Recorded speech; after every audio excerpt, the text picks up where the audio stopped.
Anika Sharma, Dev Mehta, Rukmini, Dubai's golden trio on paper, until one secret yanked from a vanity pouch and one poison-kissed garnish flipped their million-dollar reception from wedding goals to a cold-blooded whodunit. Dubai stays blinged out like it gets a bonus for shining, and this wedding pulls up like a summer blockbuster with a bigger budget. All drone sweeps over the Marina, LED walls looping highlight reels, and a floral gate so extra it looks sponsored. The bride, Anika Sharma, glides in with magazine cover energy, veil catching desert light like it trained for this moment, henna tight, jewelry loud, smile on lock. The groom, Dev Mehta, carries that old money strut, tux crisp, cufflinks flexing family crest energy, whole vibe saying legacy first, mess never. Guests fly in from Mumbai, London, and everywhere A points upgrade lands. A guest list stacked with influencers, cousins, and business sharks pretending to be tender. The playlist is all bangers. The buffet is a world tour. The cake climbs 5 tiers like a skyline, and the pancart holds down the tradition lane. Backstage, though, the air flips. A lipstick-smeared pouch slips off a vanity. A slim white stick taps the marble like a mic check, and Dev's mother, Rukmini, stops cold. One tiny line shouts in silence, future rewriting itself in neon. She slides the test into her sari pleats with steady face, shaky wrists, and exits calm like a CEO walking toward a hostile meeting, clutching her phone like it's the parachute. No scene, no yelling, just that icy social smile welded on. By sunset, the ballroom glows like a jewelry box. Candles mirrored in glass, centerpieces taller than egos, waiters moving in perfect choreography. Cameras hover, content gets farmed, the couple spins for perfect loops, and somewhere in the glitter a secret hums like a loose wire. The night keeps serving spectacle, but the vibe's off by a hair, thin as gold leaf, sharp as suspicion. Out by the terrace, the Marina breeze feels staged, the city blinking like a live audience, and every glittering detail suddenly looks like a cover for something colder moving.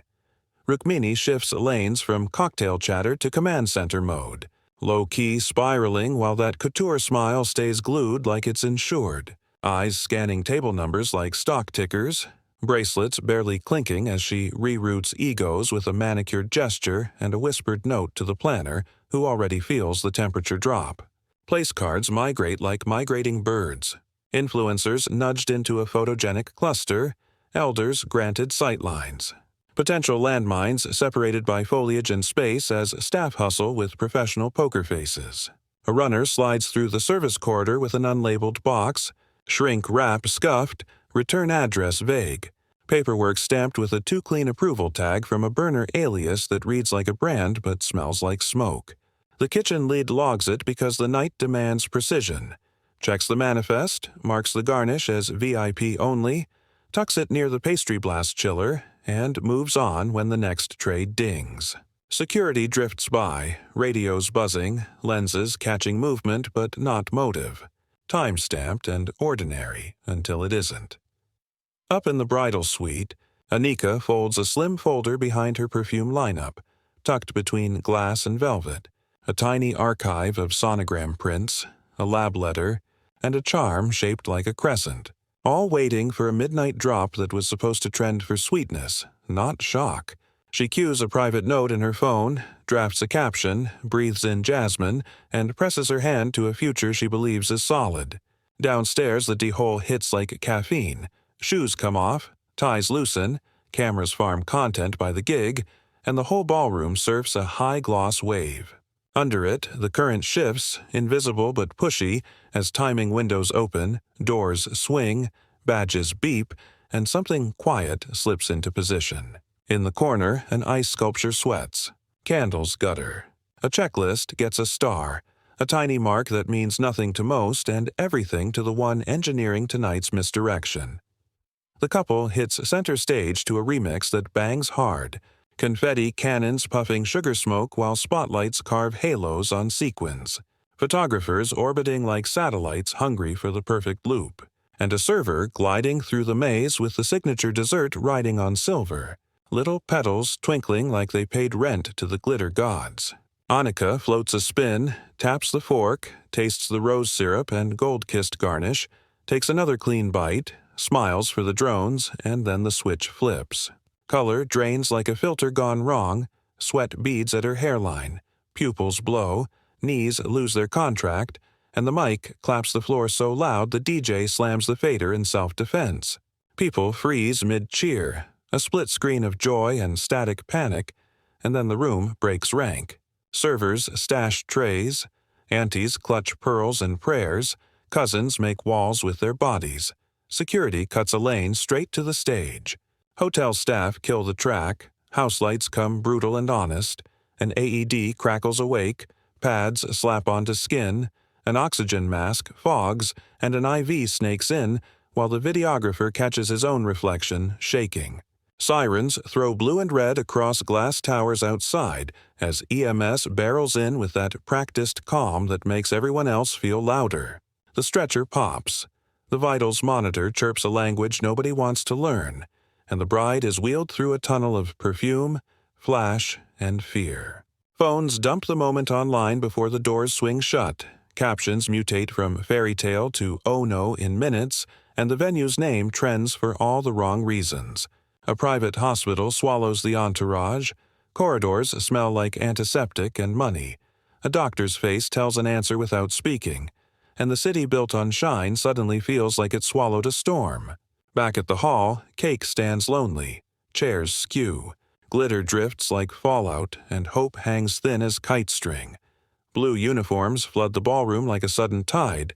Velvet ropes sprout at the doors, and the DJ booth goes mute while investigators start bagging napkins. Scraping plates and copying every second of CCTV like memory is a perishable. The kitchen line gets frozen mid-service, knives down, gloves up. Staff parked in a service hallway under buzzing fluorescents as names, shifts, and access badges get logged with grim efficiency. On footage, an unlabeled box rides a catering cart, stops near the pastry pass, and a figure in hoodie, cap, and disposable mask eases it onto a shelf like it's just another delivery. Angle perfect, posture calm enough to read as boring to anyone not squinting. Screenshots leak into group chats faster than official updates, captions wilding out, and rumor mutates into a storyline with villains cast and motives assigned before the detectives finish their first coffee. The pregnancy detail slips from a cousin's close friends post to the Explore page in under an hour, and suddenly every raised eyebrow from earlier gets recycled as evidence of intent, with Rukmini's white-knuckle clutch and orbit around the dessert lane framed like a smoking gun. A pan vendor swears there was a ceremonial first bite plate. A bored guest remembers a whispered warning, and people build bridges between memories that never touched. A conspiracy out of glances and glitter. Rukmini gets walked into a back office, statement taken under cold lights, posture regal, eyes unreadable, the social smile replaced by something flat as a polished stone. Meanwhile, a cousin's vlog catches a stray reflection of the masked drop in a mirrored column. A timestamp exposes a 5-minute blackout in one camera, and a security guard admits to a bogus fire drill earlier that shuffled staff like cards. The easy story hardens, then hairline cracks. Somewhere a receipt goes missing. A burner phone pings a tower, and the kitchen clock ticks louder than music tonight. Forensics goes full CSI, chewing through plates, napkins, forks, and every smear of glaze like exam week, while a mobile lab parks outside humming like a fridge. LCMS hits light up one lane only, the VIP garnish. The sparkly flakes look like money. Drinks are clean, pans clean, buffets clean. The bullseye is the gold-kissed add-on glued to the couple's plate. The toxin reads as a rare plant-based cardiotoxic, flavorless when cut, ruthless when it lands, the kind that scrambles rhythm and drops you before a doctor can pronounce Latin. The container tells a story. Outer seal shaved with a blade, micro scratches cross-hatched, inner sheets dusted with residue that didn't come from the factory. Swabs pull a chaos mix, prep cook prints in all the expected places, and then a tidy rectangle of zero where gloves did the switch. Even corner tape picks up a faint talc whisper from powder-free nitrile, which sounds backwards, but the lab tech explains transfer is messy and life doesn't care about labels. Somebody got cute and still left crumbs. Cereal barcodes are scraped, but the shipping sleeve abandoned behind a service trolley forgot to be clever. That label curls to a post office on the far side of town. Cash purchase, cameras angled to shoe level like the floor is the star. Timestamps match a kitchen lull between courses. The swap slides in during a 90-second dead zone after the soup pass. Geofence pings show Rukmini's phone stacked in the bridal floor radius, Wi-Fi handshakes backing it up, and card key logs put her elevator ride off sync with the garnish migration. Her prints, nowhere near the container, nowhere near the pass. Alibi witnesses stack. A nursey aunt, a makeup artist doing emergency fix-it, planner logging a tear in a veil. The neat narrative wobbles. The poison says precision, the container says premeditated, and the suspect board sheds its easiest name like glitter after midnight. Detectives peel back the burner alias, running stylometry, and the cadence lands suspiciously familiar. Same weird hyphenation, same punctuation swagger, same random corporate slang, dev drops in quarterly decks like a fingerprint. Vendor portal. Logs show a login from a hotel conference room IP during rehearsal, piggybacked through a guest network with a spoofed badge number, greenlit just long enough to slide in an extra garnish order flagged VIP only. Wedding planner timeline puts Dev in the kitchen twice, smiling for optics, pacing for control, camera-friendly but oddly map-aware, calling out choke points like he'd practiced the tour. His laptop coughs up searches that do not pass the sniff. Test, fertility clinics, anonymous shipments, extraction solvents, plus a spreadsheet modeling how a clean wedding week juice boosts a real estate valuation tied to sponsor impressions. Emails to silent partners flex a morality clause in the prenup. Note a catastrophe trigger if a scandal tags the bride before filings, and all of it reads like motive in business casual. Burner sim hops tower to tower, cash top-ups near a shipping. Kiosk, street cams grab a sleeve, a watch face, and the gate that screams familiar once you see it on loop. Money trails float through a driver paid off the books with tips disguised as vendor overtime, and a dummy invoice for dry ice enhancements covers courier runs. Backdoor trick stack, a cloned access card used during a staged fire drill, a throwaway domain spoofing the vendor, a PDF signature pulled from an old sponsorship deck. Then the plot bites. Medical files surface showing Dev took a quiet procedure last year to hedge a genetic risk, the kind that empties the scoreboard by design. The math says the baby cannot be his. The room buys that story. The suspect board shifts and points at a colder trajectory.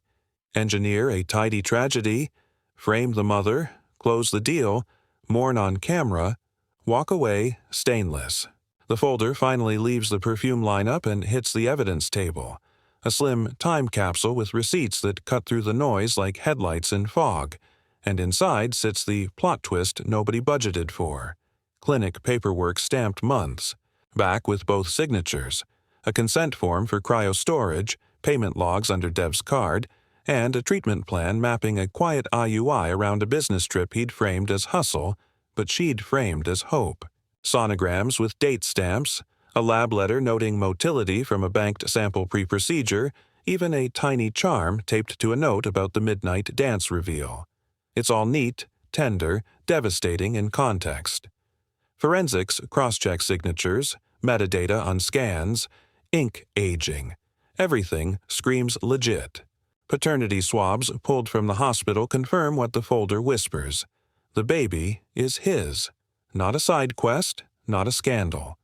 The motive Dev cooked up collapses, and the mask he curated slides.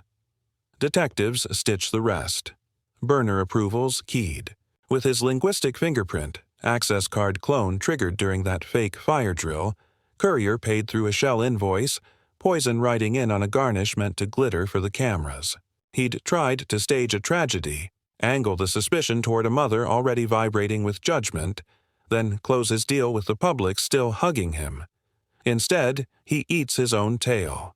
The thing he feared was the love he already had. The grab is clean in a hotel corridor that still smells like roses. Cuffs click, cameras blink, lawyers file, and the court sequence lands like a bingeable season.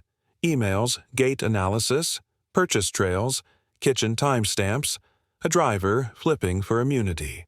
Rukmini walks out of the suspect tunnel hollow but upright. The internet moves on to another fire, and the venue scrubs its marble until the reflection lies. The city keeps shining. The lesson keeps cutting. Spin can't outrun truth, and sometimes the poison is the brand for real.